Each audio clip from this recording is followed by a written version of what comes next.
eu gosto muito da palavra harmonia porque ela me leva a uma outra coisa que é a orquestra. Né? O que é música? E vocês aqui, beats, né, adoram música, né?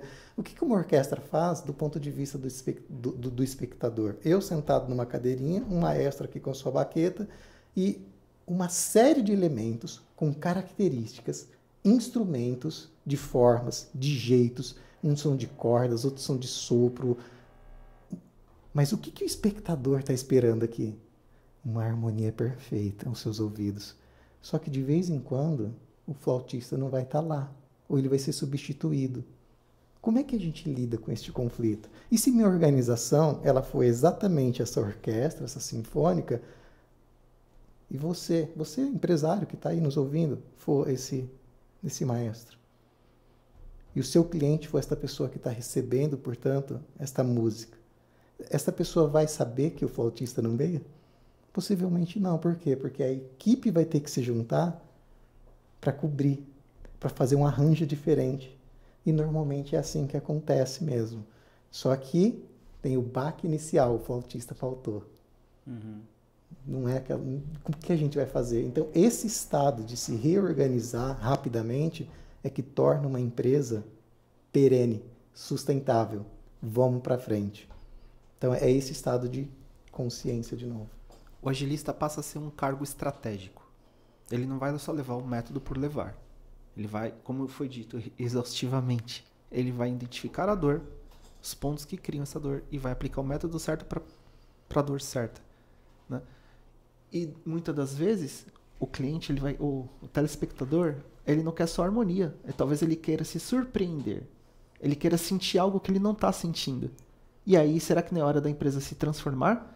Você que está aí nos assistindo, que é CEO, que é liderança, será que a sua empresa está ainda com aquele fator uau? Está arrancando o uau do seu cliente? Ou não? Será que já entrou na mesmice? Vale um ponto de reflexão para identificar pontos de dores. E lembrando que a gente adora uma mesmice, tá? Porque, cara, é maravilhoso eu sair da minha casa, pegar o meu carro, não ter trânsito. Cômodo. E chegar no trabalho. É maravilhoso eu sair do trabalho, pegar a mesma estrada, no sentido contrário, não ter trânsito e chegar na minha casa. É assim que acontece? É claro que não. Normalmente tem um acidente, tem alguma coisa, tem alguém que freia bruscamente lá. Mas eu adoraria que fosse tudo linear, planejado, né? Tudo planejado, linear. E como reagir com eventos externos inesperados? Né? A sua equipe tem inteligência emocional? O maestro tem inteligência emocional para administrar? Quem não tem dentro da sua equipe? Então, é um fator humano muito importante que as organizações precisam ter, é a inteligência emocional. E quando a gente vai pensar em inteligência emocional, a gente tem que... A gente falou um pouquinho de cultura. A gente não vai entrar aqui, mas a gente falou de cultura. E cultura tem uma relação muito grande com as pessoas que estão envolvidas.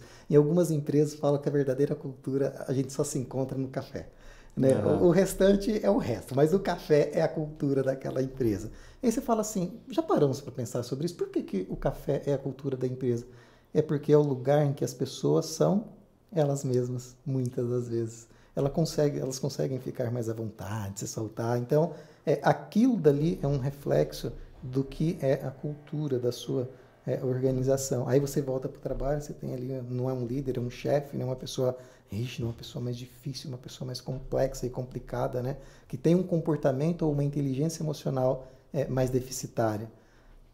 Esse é o ponto de dor. E muitas das vezes esse agilista, esta pessoa, ela vai identificar, né, este comportamento e falar, olha, aqui existe um comportamento que influencia na sua cultura e no seu processo, porque as pessoas aqui agem desta e desta forma, por isso, por aquilo.